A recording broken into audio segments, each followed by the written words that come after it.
Ibrahim Traoré found out that his country had been selling oil for many years, but the money wasn't going into Burkina Faso's government funds. A secret deal made in 2014, set to last for 99 years, had given China complete control over the country's oil. But what you're about to hear will show how a financial check uncovered the biggest energy theft in recent African history. On a muggy morning in Ouagadougou, the sounds of drilling could be heard as Energy Minister Salif Ouedraogo arrived. At the presidential palace, he was nervously holding a leather briefcase that would completely change what Traoré believed about his country's independence. He looked very tired and pale after staying up for 3 nights in a row, going through financial papers that revealed a betrayal that had been happening for 10 years. "Mr. President," Dr. Ouedraogo said, his voice shaky and sweat on his forehead, "I was doing our yearly check of energy money when I found something impossible. We've been producing oil for 10 years, but our government treasury hasn't received any money." Traoré immediately looked up from his economic papers, realizing how serious his energy minister's words were. Dr. Ouedraogo had been in charge of Burkina Faso's energy for 6 years and was very careful and professional, but today he looked like someone who had found out their house was sold while they were still living in it. "Wait until you hear how much that sale costs the country." "Show me," Traoré said, clearing his desk as Dr. Ouedraogo nervously opened the briefcase. The papers inside showed a clear pattern of trickery that started in 2012. Records showed Burkina Faso's oil fields were producing 47,000 barrels every day, which was worth about $3.2 million daily. Over 10 years, the total value of the extracted oil was more than $11.7 billion. "Sir," Dr. Ouedraogo said, pointing to shipping lists and export permits, "all of this oil has been sold to international buyers through Chinese companies. But look at our government's financial records. We've received exactly 0 in oil money." The financial papers showed a hidden accounting system that kept the entire oil operation secret from the government, while Burkina Faso's official budget showed no oil income. Chinese companies had been taking, processing, and selling the nation's energy resources for a decade. "Dr. Ouedraogo, how is this allowed by law?" "That's the worst part, sir," he said, pulling out a thick document tied with a red ribbon.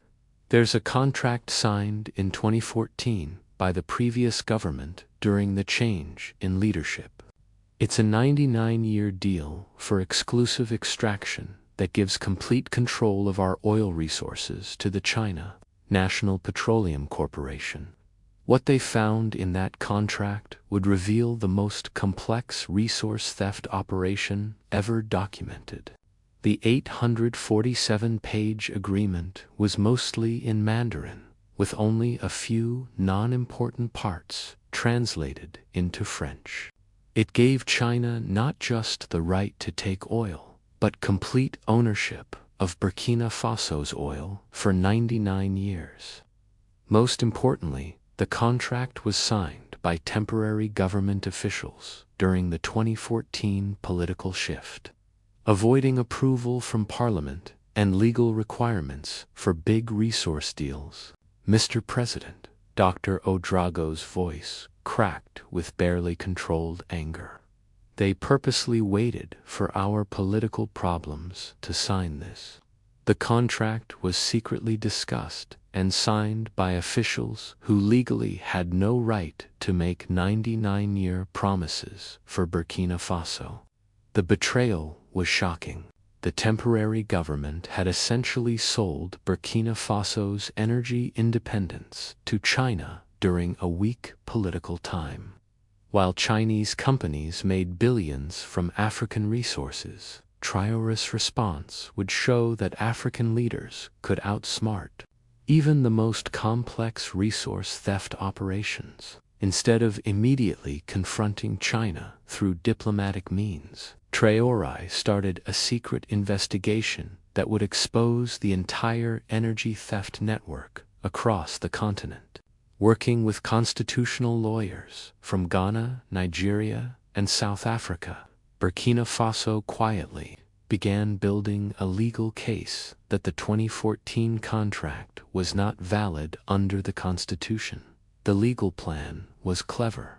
Contracts signed by temporary officials during political changes without parliamentary approval went against both Burkina Faso's constitution and international law concerning national resource agreements. But Traoré's smartest move was his effort to gather information using intelligence contacts throughout West Africa. Traoré found out that similar questionable energy contracts had been signed with Angola, Chad, and Equatorial Guinea during times of political instability. Each agreement followed the same pattern: Chinese negotiators targeting the African nations when their governments were changing and there was little oversight. 18 months after Dr. Ouedraogo's surprising discovery, Traoré called an emergency meeting of the African Union Energy Commission. Representatives from 32 oil-producing African nations met in Lagos, Nigeria, expecting regular talks about energy cooperation. Instead, they witnessed the reveal of the biggest energy theft operation in the continent's history. Fellow African leaders, Traoré began standing in front of displays showing energy contracts from across Africa. We have been victims of a systematic theft of resources that specifically targets us when we are politically vulnerable. Chinese negotiators have acquired our energy resources through contracts signed during transitions when democratic oversight was compromised. The evidence covered the walls of the conference center.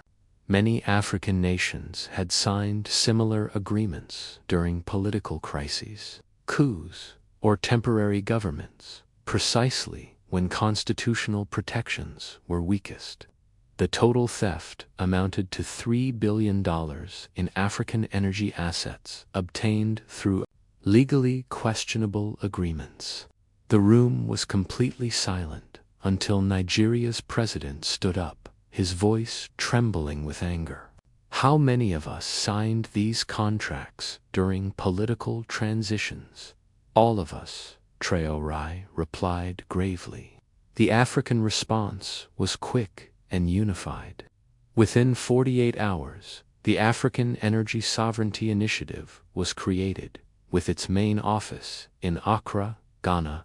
Member nations would jointly challenge all energy contracts signed during political transitions and take legal action against agreements that violated constitutional requirements. The legal attack was powerful and well coordinated, using Dr.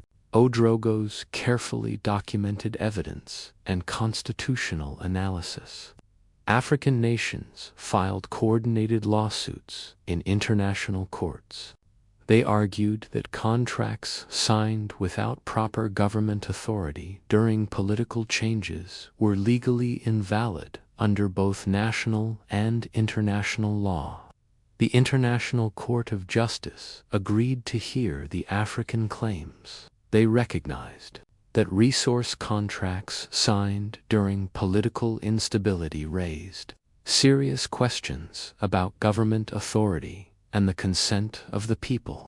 Chinese energy corporations, suddenly facing the possible invalidation of billions in energy assets, found themselves in an unprecedented legal crisis. Internal communications showed that their strategy had indeed purposely targeted African nations during times of political weakness. facing international legal challenges and the potential complete loss of African energy assets. Chinese corporations agreed to thorough renegotiations rather than risking the contracts being completely cancelled. The renegotiation process took for years and led to revolutionary changes in African energy agreements. Burkina Faso's renegotiation plan was unique. Instead of demanding immediate contract cancellation, Traoré proposed a groundbreaking energy justice model. In this model, Chinese companies could keep their extraction rights only by truly becoming partners instead of just taking resources. Like colonial powers, the new agreement required Chinese corporations to build oil refineries in Africa, hire 85% African engineers, and invest 40% of their profits into Burkina Faso's renewable energy infrastructure. Most importantly, all future energy contracts had to be debated publicly in Parliament and broadcast live on national television. Dr. Ouedraogo's role grew beyond typical energy oversight. He became the continent's first director for resource transparency, traveling between African capitals to train government officials in contract analysis and making sure rules were followed. His training program prevented similar energy theft in 23 other countries. But the most significant outcome came when Traoré decided to use the stolen energy contracts as a teaching tool instead of just speaking at international events. Traoré organized the first African Energy Independence Summit in Addis Ababa. The original fraudulent contracts were displayed in a public exhibit called The Price of Trust. These documents represent more than theft, Traoré announced to delegates from 74 nations, holding up the 847-page Chinese contract. They represent the gap between African trust and foreign manipulation. Today, we close that gap forever. The summit introduced mandatory rules for contract transparency. These rules required all future African resource agreements to include independent legal review, public disclosure periods, and citizen oversight committees. Today, the African Energy Sovereignty Initiative has prevented 11 additional attempts at manipulating resource contracts and has regained control of energy assets worth billions across the continent. The financial check that exposed widespread oil theft grew into Africa's most successful energy independence operation. It proved that sometimes the most valuable discoveries come from simply asking where the money is going. The energy minister, whose careful financial review exposed decades of resource theft, and the president, who turned that discovery into action across the continent, showed something profound. The most effective weapon against energy colonialism isn't military force, it's constitutional law supported by unity across the continent. Sometimes the most important victories begin with questioning why the treasury is empty, even when there are plenty of natural resources.